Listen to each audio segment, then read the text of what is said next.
Hello everybody, welcome to our first lecture of the semester. I want to thank you all for coming.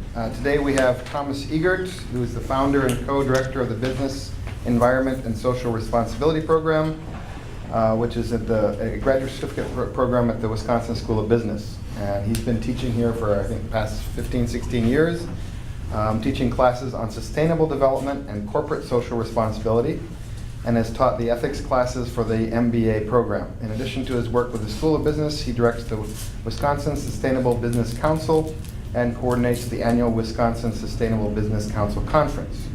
He holds law degrees from George Washington University, and prior to law school, he was a Peace Corps volunteer in the Philippines. So I'm looking forward today to his talk on sustainability and consumption, and I assume focusing to some degree on South Asia and areas that will be relevant to our Even more specific, we'll focus on India. Good. Thank you. So thank you for the invitation.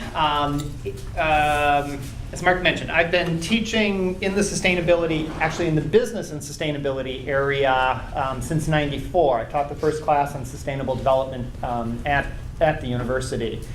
And certainly one of the issues of sustainability is the developing world, consumption in the developing world. How do we meet the needs of those people? There are a lot of people with a lot of needs that are going to be putting pressure on the rest of the system. And I've never had the opportunity to really sort of explore it. And so this invitation allowed me to do some exploration of what are the problems, what are the issues, where are we, and what's going to happen in the future. So that's what we're going to talk about today. I focused the presentation really on India. I thought trying to do more than India was going to be overly ambitious. So I tried to pull some information together around India and found just some really wonderful stuff out there. So I'm going to be non-conventional and start out having us watch about 10 minutes of a TED Talk that you all know TED, right? TED.com, so great talks. This is one by a statistician just looking at how Asia has been treated historically and what's likely to happen in the future. And I think it lays a good foundation for then what I want to talk about. Get my graph here, where you can see each bubble is a country, the size of the bubble here is the population. On this axis, as I used to have income per person in comparable dollar, and on that axis I have life expectancy, the health of people. And I also bring an innovation here. I have transformed the laser beam into an ecological, recyclable version here in green India. And we will see, look here, 1858, India was here, China was here, Japan was there, United States and United Kingdom was richer over there, and I would start the world like this. India was not always like this level. Actually, if we go back into the historical record, there was a time hundreds of years ago when the income per person in India, China was even above that of Europe. But 1850 had already been many, many years of foreign domination, and India had been de-industrialized. And you can see that the countries who were growing their economy were the United States and United Kingdom, and they were also by the end of the century getting healthy. And Japan was starting to catch up. India was trying down here. Can you see how it starts to move there? But really, national sovereignty was good for Japan, and Japan is trying to move up there. And at the new century, health is getting better. United Kingdom, United States. But careful now, we are approaching the First World War, and the First World War, we'll see a lot of deaths and economical problem here. United Kingdom is going down, and now comes the Spanish flu also. And then after the First World War, they continue up. Still under foreign domination and without sovereignty, India and China is down in the corner. Not much has happened. They have grown their population, but not much more. In the 1930s now, you can see that Japan is going to a period of war with lower life expectancy, and the Second World War was really a terrible event, also economically for Japan, but they did recover quite fast afterwards, and we are moving into the new world. And 1947, India finally gained its independence, and they could raise the Indian flag and become a sovereign nation, but in very big difficulties down there. And in 1949, we saw the emergence of the modern China in a way which surprised the world. And what happened? What happens after independence? You can see that the health started to improve. Children started to go to school. Health services were provided. But the economy this was a great leap forward when China fell down. It was central planning by Mao Zedong. China recovered and they said never more stupid central planning. But they went up here and India was trying to follow and they were catching up indeed. And both countries had a better health but still a very low economy. And we came to 1978 and Mao Zedong died and a new guy turned up from the left and it was Deng Xiaoping coming out here and he said, it doesn't matter if a cat is white or black as long as it catches mice. It was catching mice. Catching mice is what the two cats wanted to do. And you can see the two cats being here, China and India, wanting to catch the mice over there, you know. And they decided to go not only for health and education, but also starting to grow their economy. And the market reform was successful there. 92 India follows with a market reform. And they go quite closely together. And you can see that the similarity with India and China in many ways are greater than the differences with them. And here they march on. And will they catch up? This is the big question today. There they are today. Now what does it mean that the average is there? This is the average of China. If I would split China, look here. Shanghai has already catched up. Shanghai is already there. And it's healthier than the United States. But on the other hand, Guizhou, one of the poorest inland provinces of China, is there. And if I split Guizhou into urban and rural, the rural part of Guizhou goes down there. You see this enormous inequity in China in the midst of fast economic growth. And if I would also look at India, you have another type of inequity actually in India. The geographical, macro-geographical difference is not so big. Uttar Pradesh, the biggest of the states here, is poorer and have a lower health than the rest of India. Kerala is flying on top there, matching United States in health, but not in economy. And here Maharashtra with Mumbai is forging forward. Now in India, the big inequities are within the state rather than between the states. And that's not a bad thing in itself. If you have a lot of inequity, macro-geographical inequities can be more difficult in the long term to deal with than if it is in the same area where you have a growth center relatively close to where poor people are living. No, there was one more inequity. Look there. United States. Oh, they broke my frame. Washington, D.C. went out here. My friends at Gapminder wanted me to show this because there's a new leader in Washington who is really concerned about the health system, and I can understand him because Washington, D.C. is so rich over there, but they're not as healthy as Kerala. It's quite interesting, isn't it?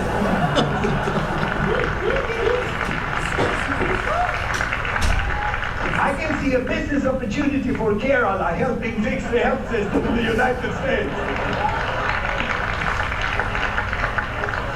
Now, here we have the whole world. You have the legend down there. And when you see the two giant cats here pushing forward, you see that in between them and ahead of them is the whole emerging economies of the world, which Thomas Friedman so correctly calls the flat world. You can see that in health and education, large part of the world population is pushing forward. But in Africa and other parts, as in rural Guizhou in China, there are still people with low health and very low economy. We have an enormous disparity in the world, but most of the world in the middle are pushing forward very fast. Now, back to my projection. When will it catch up? I have to go back to a very conventional graph. I will show income per person on this axis instead. Poor down here, rich up there, and then time here. From 1858, I start the world, and we shall see what will happen with these countries. You see, China under foreign domination actually lowered their income and came down to the Indian level here, whereas UK and United States is getting richer and richer, and after the Second World War, United States is richer than UK. But independence is coming here, growth is starting, economic reform, growth is faster, and with projections from IMF, you can see where you expect them to be in 2014. Now the question is, when will the catch-up take place? Look at the United States. Can you see the bubble? The bubbles of, not my bubbles, but the financial bubbles. That's the dot-com bubble. This is the Lehman Brothers doorstep there. You see, it came down there. And it seems that this is the modern rock coming down there, you know. So they doesn't seem to go this way, these countries. They seem to go in a more humble growth way, you know. And people interested in growth are turning their eyes towards Asia. I can compare to Japan. This is Japan coming up. You see, Japan did it like that. We add Japan to it. And there is no doubt that fast catch-up can take place. Can you see here what Japan did? Japan did it like this until full catch-up, and then they followed with the other high-income economies. But the real projections for those ones, I would like to give it like this. Can be worse, can be better. It's always difficult to predict, especially about the future. Now, a historian tells me it's even more difficult to predict about the past, but I think I'm in a difficult position here. Inequalities in China and India, I consider really the big obstacle. Because to bring the entire population into growth and prosperity is what will create a domestic market, what will avoid social instability, and which will make use of the entire capacity of the population. So social investments in health, education, and infrastructure and electricity is really what is needed in India and China. You know the climate. We have great international experts within India telling us that the climate is changing and action has to be taken. Otherwise, China and India would be the countries most to suffer from climate change. And I consider India and China the best partners in the world in a good global climate policy.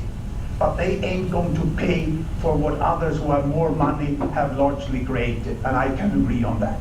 But what I'm really worried about is war. Will the former rich countries really accept a completely changed world economy and a shift of power away from where it has been the last 50 to 100 to 150 years back to Asia? And will Asia be able to handle that new position of being in charge, of being the most mighty and governors of the world? So always avoid war, because that always pushes human beings backward. Now, if this inequalities, climate, and war can be avoided, get ready for a world in equity, because this is what seems to be happening. And that vision that I got as a young student, 1972, that Indians can be much better than Swedes, is just about to happen. And it will happen precisely the year 2048, in the later part of the summer, in July, more precisely the 27th of July.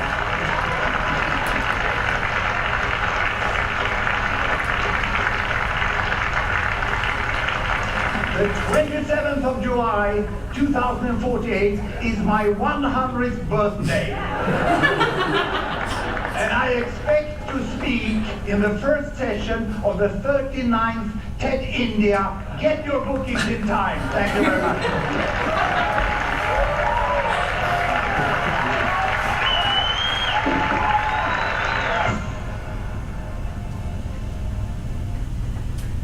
So, I wanted to lay that as the sort of the foundation, because what we're going to talk about is the growth of India, really as representative of all of South Asia. So India, the largest democracy in the world, very stable government, dominant private sector, robust banking sector, world-class IT and telecom infrastructure. It's one of the fastest growing economies, 9% plus growth per annum through the 2000s. That includes the, sort of the economic recession that the world went through. Even during the 2008-2009 years, there was still 5 to 6% growth happening in India. So it brought the average down a little bit, but unlike the rest of the developed world, where we were not seeing growth, or the growth was so small that it was barely registerable, growth was still noticeable in India. Very promising consumer markets, significant investment in infrastructure development. A well-developed middle and upper class, an untapped, really sort of the poor, the lower class. A very young and ambitious population, immense technological and managerial capability, all of which means an enormous consumption potential, driven largely by a very large youth population. Large pool of professionals and technocrats, largest pool of English-speaking manpower after the US, projected to be the 5th largest consumer market by 2025. Some more background information. 29% of the population is urban, projected to reach almost 38% by 2025. Largest addition to the working age population in the world in 2010. What does that mean? More people entered the workforce and were of working age coming out of India than any other country. By 2025, the largest working population worldwide will be in India. Why is that? By 2020, the average age in India is 29. This is a very young population. Very young population corresponds to people with lots of ambitions that are going to consume a lot, potentially, over time, especially as economic success comes to India. You can see the average ages of some of the other countries. So then the question becomes, can all of this growth, can all of this development that's happening in India be done sustainably? I don't have an answer, but I do have some thoughts. So we have the rapid rise in income will lead to an even faster increase in demand for consumer durables and expendables. As a result, ownership of those goods will go up significantly. This will power the rise of the middle class, and also the development of the poor. 200 million college graduates, 500 million trained skilled workforce, universal literacy. So what are the trends? What are they consuming? So you can see, so we have 4 columns, 95, 2001, 2005, most recent data. Cars, over that, 15-year period, car ownership went more than a 10-time increase. Motorcycles, more than a 10-time increase. TVs, 6 or 7-time increase. Refrigerators, same. White goods, washers, dryers, things like that, tremendous increase. Then you look at this as the number of households that own these things. And again, from an average of 16 to 91, so a 5 or 6% increase. And you can see the matches on others. More and more households are acquiring more and more stuff. And that's only where we've been up to this point. When Hans Rosling was talking about the continued development, that's going to spur even more acquisition of stuff. Now, it was news, maybe 4 or 5 years ago when the Tata Nano was introduced. The first car that was going to sell for about $2,500 and sort of available to the masses. I don't know if any of you have talked about this or followed it at all. It kind of fell flat. And the reason that I've heard that it kind of fell flat was because it was marketed as a cheap car without thinking about, who wants to own a cheap anything? And so the marketing was wrong. It wasn't that the technology was wrong or there wasn't a need for it. The need was, this was a car that was going to replace people putting their whole family on a motorcycle from a safety perspective, and provide access to transportation and thus to jobs and the other things that go along with transportation. And I think a lot of that rationale still is very valid. How the marketing is done, though, is going to be very interesting because there's a big difference even in India between something that's inexpensive and something that's cheap. And as I understand it, this was marketed as cheap and it wasn't received well by the Indian population. So anyway, so more and more consumption. Mobile phone users.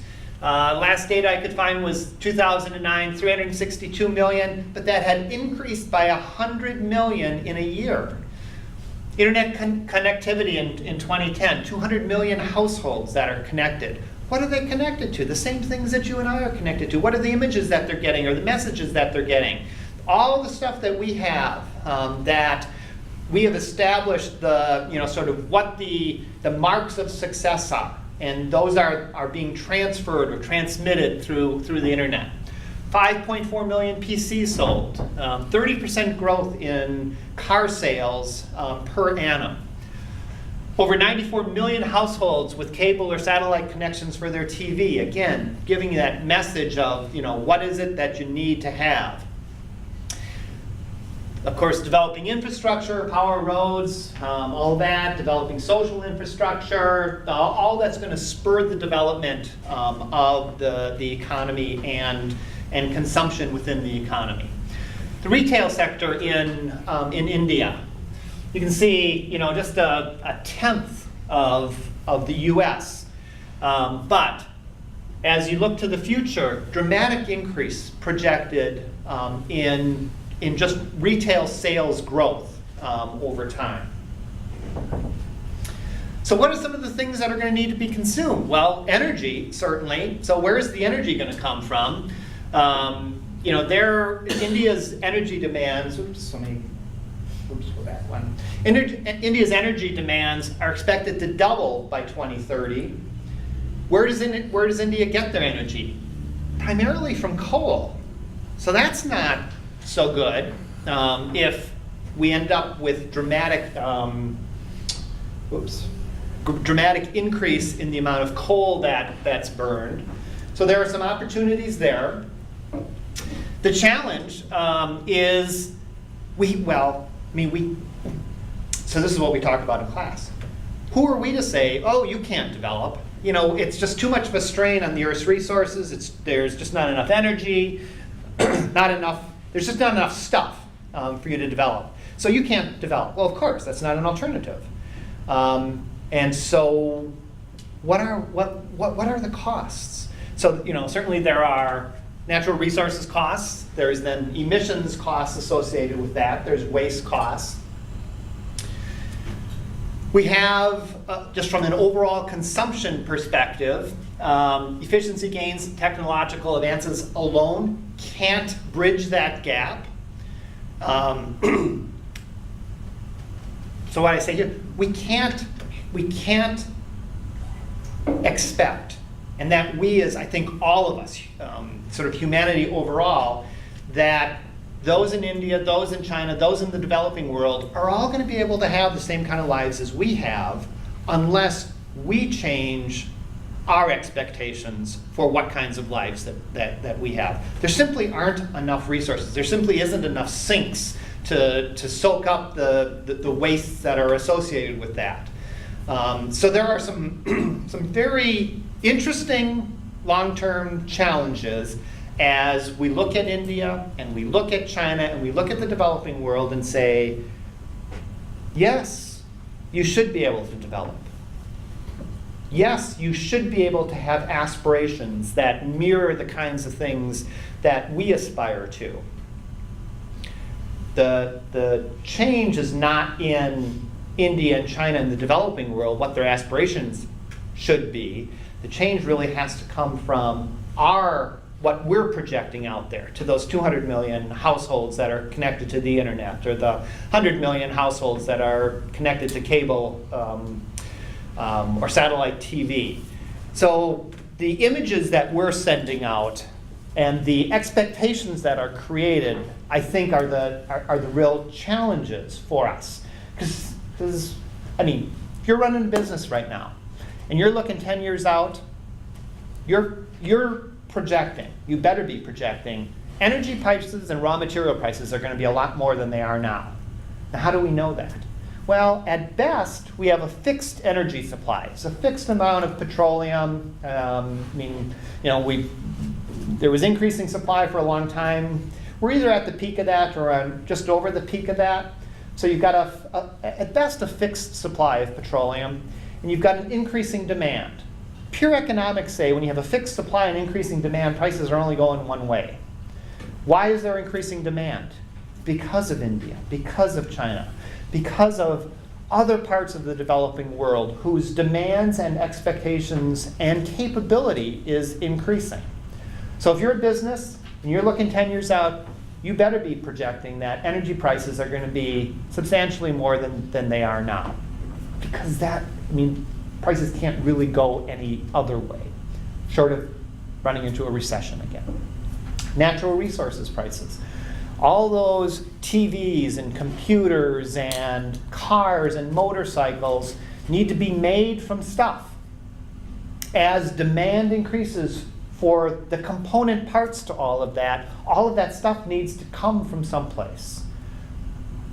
We're not pulling more out of the earth.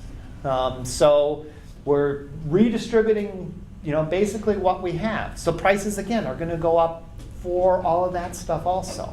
So maybe we can say, this stuff will all work itself out. Prices are going to go up so high that those in the developing world just are never going to be able to catch up. They're never going to have enough money to have the kinds of things that the developed world has. Let's go back to the video that I had you watch, though.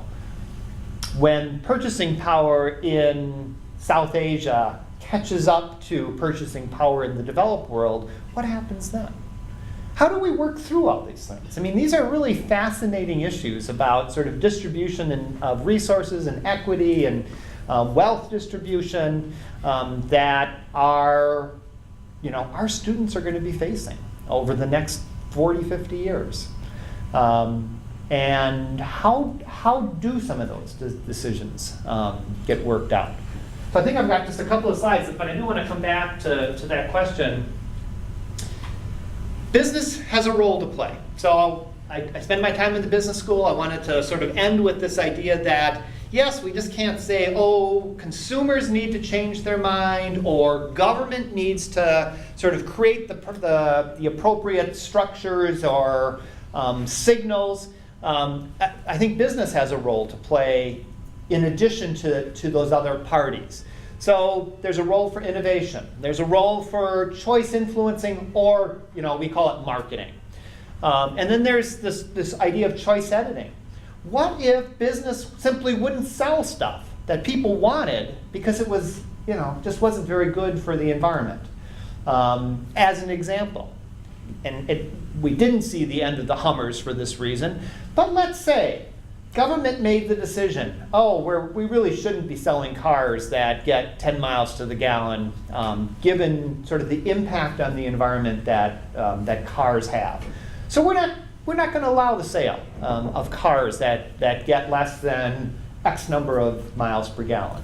Maybe that's 20, maybe it's something other than that. That's this choice editing. It's sort of, you don't even get the choice as a consumer to buy things that have been deemed to be bad. I don't know what I think about that. Over at the business school, we're all big free market kind of people. So the market should be able to decide. But the fact is, the market's not doing a real good job in a lot of these areas. And so is there a role for this choice editing approach also? I think there's a lot of roles to play. I think there's a lot of parties that that have to be involved. So Gro Harlem Brundtland, the original Brundtland Commission back in 1987, they defined sustainable development.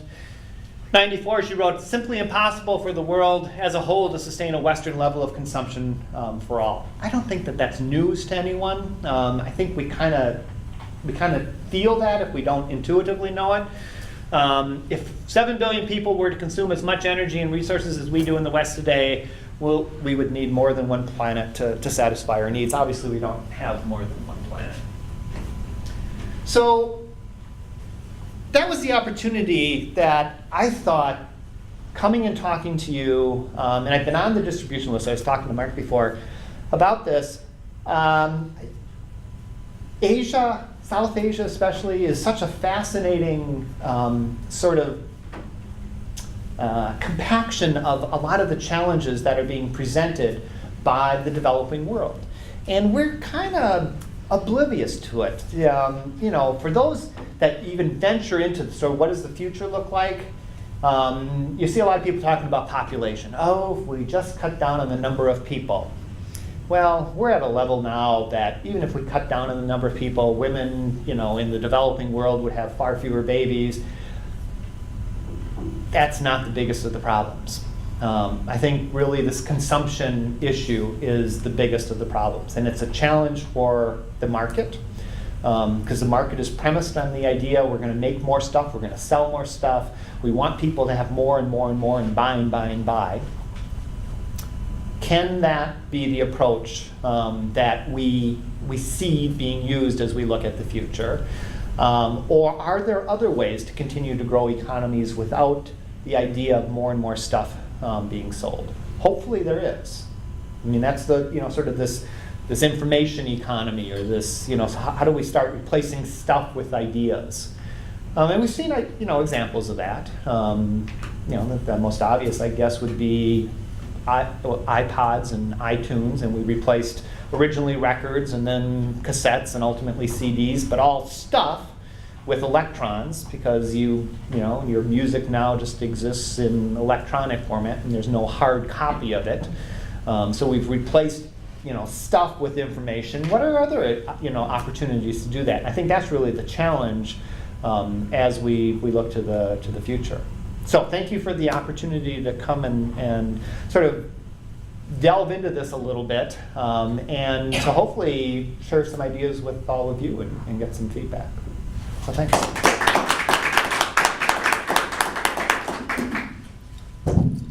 Reactions?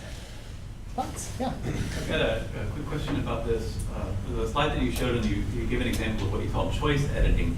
And I was curious that if I remember right, it was under a list of things that could be inspired in a sense by business. Yeah.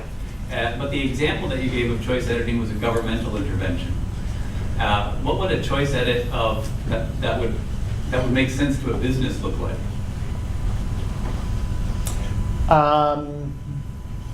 So I'm sure there are some good examples where business has done it out there. I mean, where they simply just don't sell us stuff that there otherwise would be demand for. Do you have an example? Well, I think there's always the business response to the need, though. So, I think it's hard to find an example of a business doing it solely from this, altruism completely. But I think there's always kind of a market need. So if you think about Apple, for instance, which has been a topic here, trying to remove the arsenic from its glass, trying to get rid of stuff that is not recyclable or coming from recycled materials, is an example of business kind of editing out. But there's a need for Apple to do that, right? I mean, as it becomes a more dominant player in industry, it's going to get more attention coming towards it from a variety of different consumer groups and industry groups and government groups looking at for its, more better ethical behavior. And I think so obviously it's a consequence of that. It does limit some of its choices for what it wants to do. It certainly might be more expensive for it to do it that way. Also some of the CNC machining that they're using now, where they reduce a lot of scrap instead of much more subtractive manufacturing processes. They're using very much exactly what they need when they're making these things. There's less electricity costs with that, less wastage with that. So I think businesses do that, but I think they respond to a need for them. And that'll help them, position the brand higher, perhaps still extract a higher margin for a return because they have a perceived halo effect from these actions. But I think there's a strong role for government and regulation to play in helping to help business make better decisions about, and from consumer groups too, right, to edit certain things out. So the other side of that is, it's really hard for us to see the choice editing because we don't never know what the decision was that we don't get. I'm betting, though, that there's choice editing going on in really inexpensive stuff. Whether it's really inexpensive TVs or other technology kinds of things that there would be demand for. There's always, really poor people that would like to buy the least expensive option that's available, even if it's going to break down in 2 months or 6 months or whatever it is. But businesses made the decision, there's a certain level of quality below which we're not going to produce stuff, even though there would be demand for that stuff out there. There is an overlap, though, with government on that, because government sets some minimum expectations for a lot of stuff also. So, yeah. The guy who gave that presentation, yeah. It was very dramatic and everything, but all the data that he's using is basically falsified. There's no true data there. It's just all in his imagination because there's no economic control of what's going on in China, and there's no accuracy in the numbers that are projected from India because of corruption. He actually So, I mean, addresses that in another one. I mean, it's UN data that he uses, so it's UN UN databases. data doesn't make it right. No, I'm not justifying it. Okay. I'm just saying there was some agreement that there was data to be put up and Okay. published that he then used. Is there reason to question the data? Undoubtedly. Yeah, I mean, and I'm not just saying it because of the chart. I mean, the chart was really great, it's very impressive, and I'm sure that there are trends in that direction. Yeah. But I mean, how do you factor in an economy? I mean, I've been to China now 3 or 4 times. Right. And I have Pakistani colleagues going there to try to do business, and they come back and they're tearing their hair out, and they say, I can't sell the stuff that I make in Pakistan cheaper than China because these guys are selling it cheaper than it costs to produce. Yeah. Because the government is subsidizing them. Right. Right? So I mean, the economic growth, and that's just in very minuscule little bits of business. We're not talking about iron production or steel or anything else. We're talking about making beads. I mean, Right. the Chinese have flooded the market with beads that nobody in the rest of the world can compete with because they're selling them less than it costs to make them.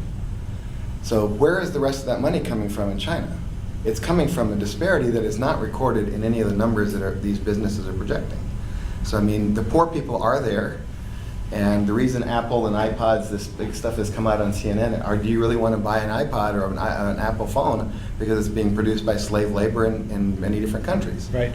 And so, I mean, this kind of stuff is what businesses are not self-regulating. They're not choice editing because they are still ripping off the developing world to produce the stuff that we are buying and then that they're selling them. So, I mean, it gets back to, I think, even a deeper issue of, I think that people in the developing world who are going out and seeing stuff and then coming back to help their own region to develop are the ones who are probably going to have the most impact in what's going on. Because, I mean, Indian populations and Chinese populations are spreading out over the whole world. So there's no such thing as India anymore. There is a South Asian population that is diaspora into the whole world, as well as Chinese. So that Right. 1 billion people that we call India is a figment of a UN number and imagination. Okay. Indians are all over the world, and so are Chinese. But we don't see a lot of Europeans flooding to China and India to populate those regions. Right. So their No, world, India has become the whole world, and China has become the whole world.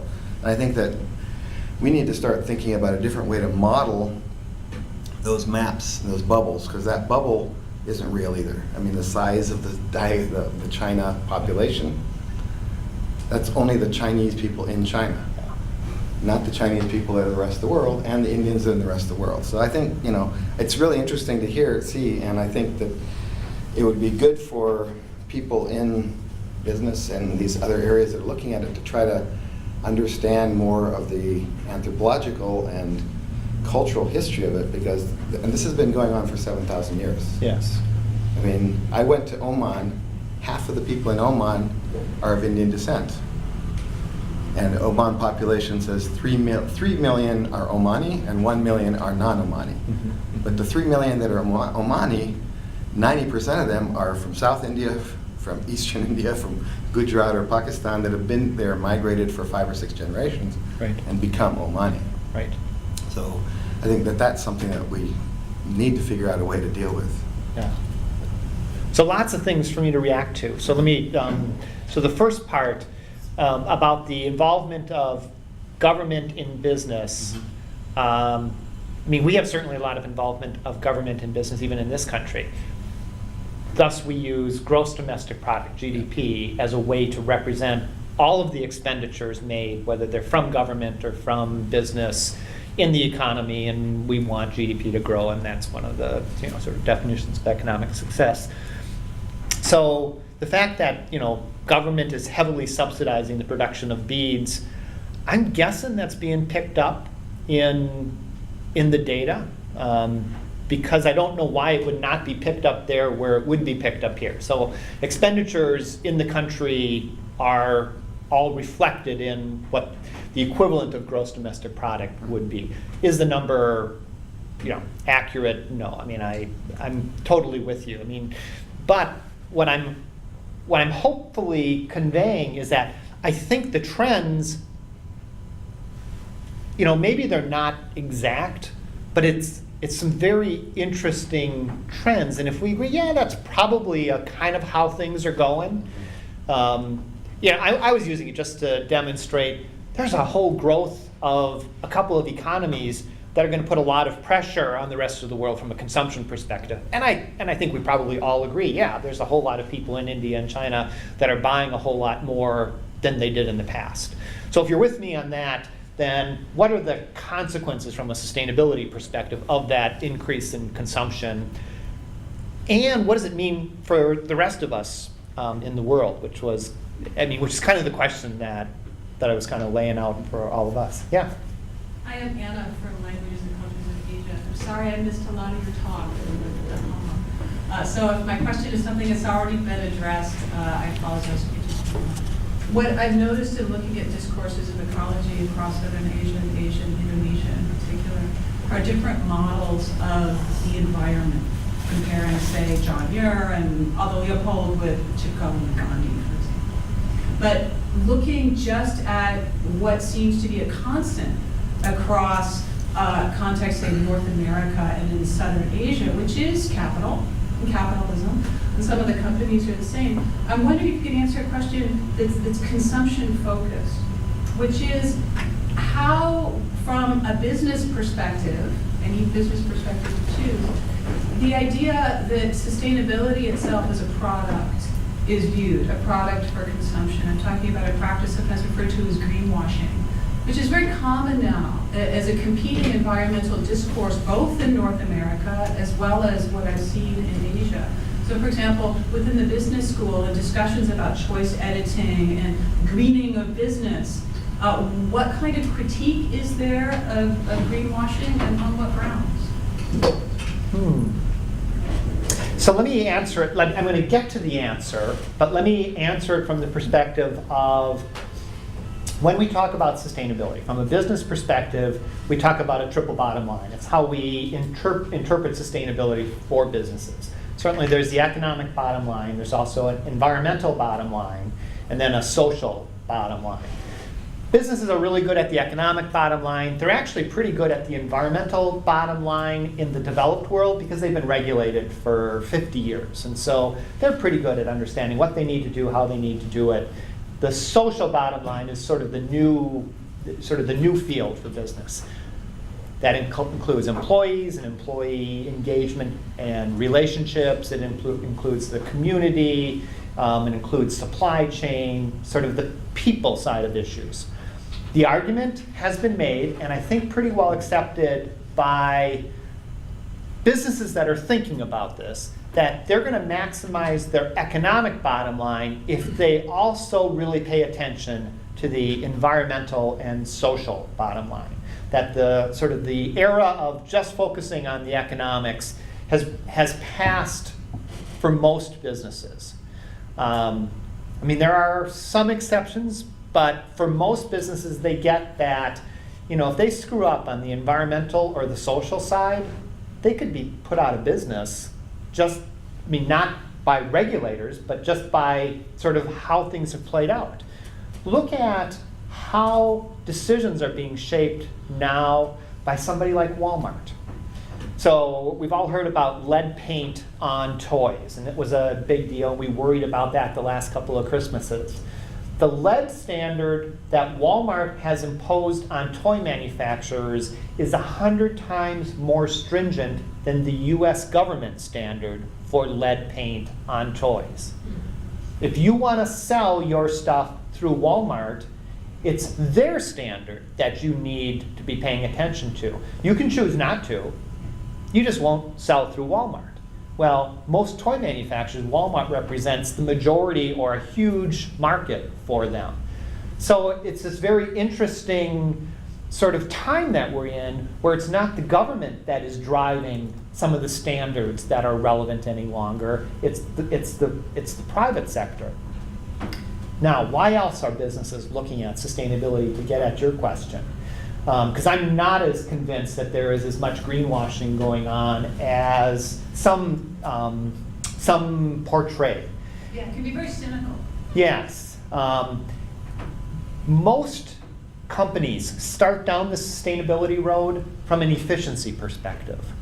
Energy efficiency, raw material efficiency, minimizing waste, finding ways to reuse waste in other, for other businesses.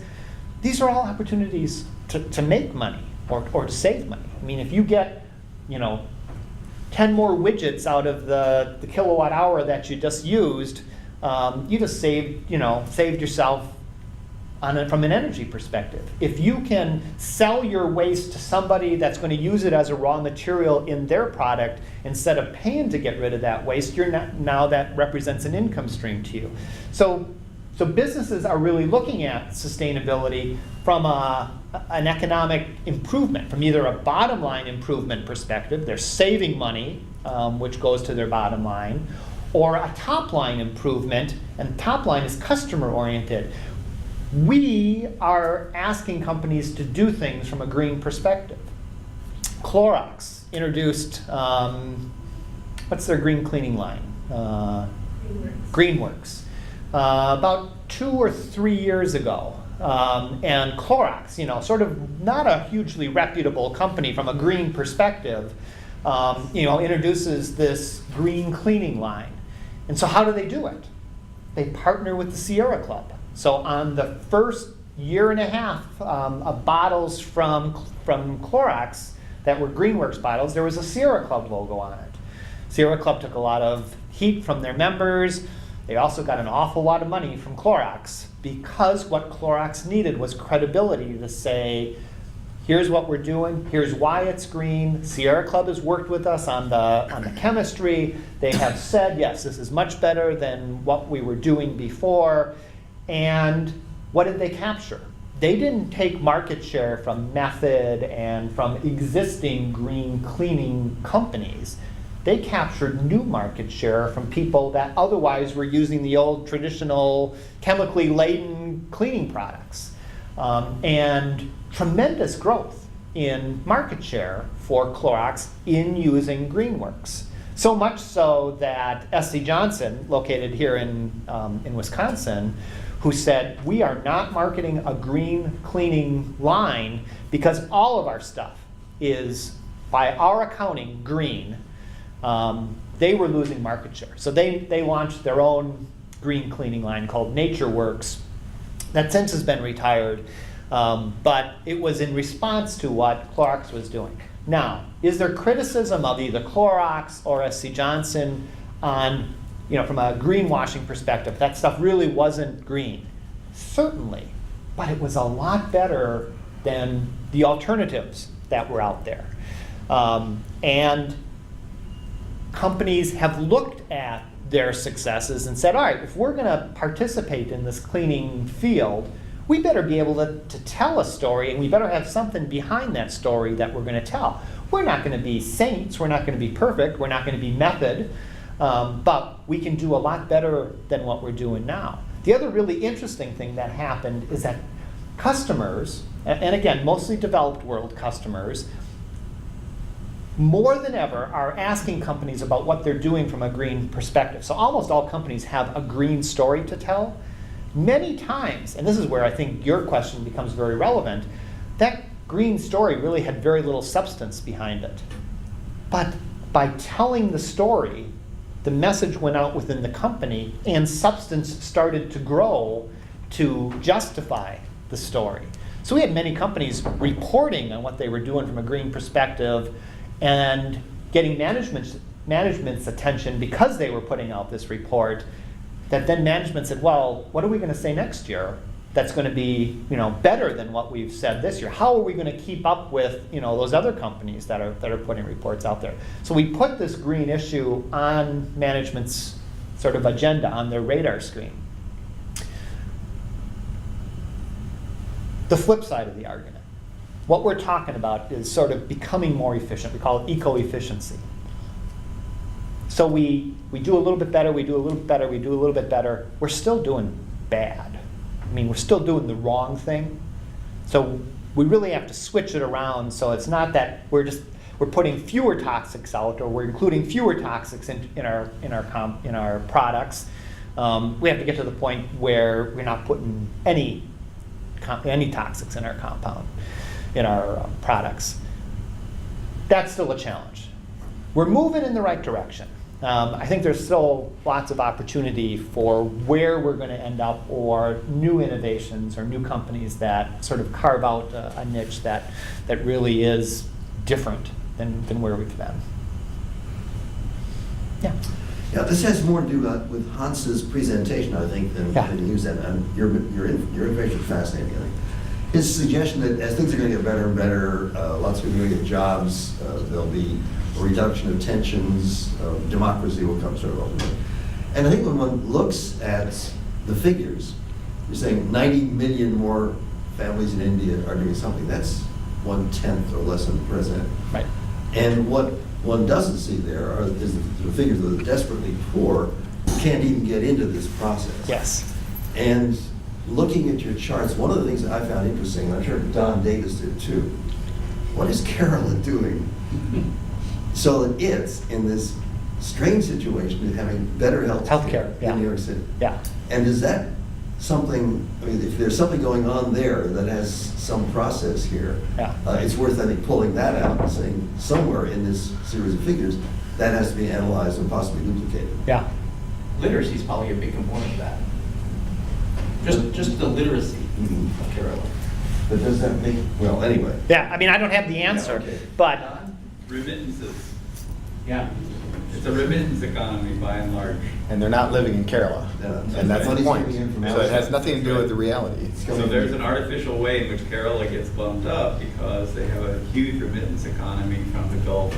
But that wouldn't reflect, because the other part of that was life expectancy. I mean, I'm guessing you're not measuring the life expectancy of people that are sending money into Kerala that are living in the US and saying that that's the life expectancy of people in Kerala. Sure, but I think that the remittance money allows. Oh, I see what you're healthcare saying. to be- Yes. Yeah. To be better Right. within Kerala in Yes. spite of a relatively low Yes. per income and GDP. Got it. And Yeah. people are going back to Kerala in their old age to live with their families, or people are going out and getting health care and coming back. Huh, So interesting. there's all of that movement. So that's where, when I'm talking about this, the borders Yes, of India yeah. is not the area that people are living in that are Indian. Right. And the numbers have to be accounted for in a much bigger area than what we see. Yeah. And there's got to be some development of a new model that will take into effect diaspora and multiple nationalities and multiple taxation pools. I mean, Sure. because people who are living in America that are sending money back to India, some of that money is being taxed, some of it isn't being taxed. Yeah. And a lot of people in India are getting money that is being taken out of the country, that's not being accounted for. Right. And the same for a Chinese economy, where it's Yeah. not, there is some of that happening in the US, obviously. with Well, certainly a offshore. lot with Mexico and Central America. Right. I mean, there's a lot of money that flows out that way, but yeah. But it's a much bigger pool for India and China than any other country. If for no other reason, you got a lot more people. Well, they're also the highest per capita income of the minorities in this country. I mean, Yeah. for Yeah. people who are making lots of money. So. Right. Anyway, very interesting. Anything else? Thank you very much. Thank you.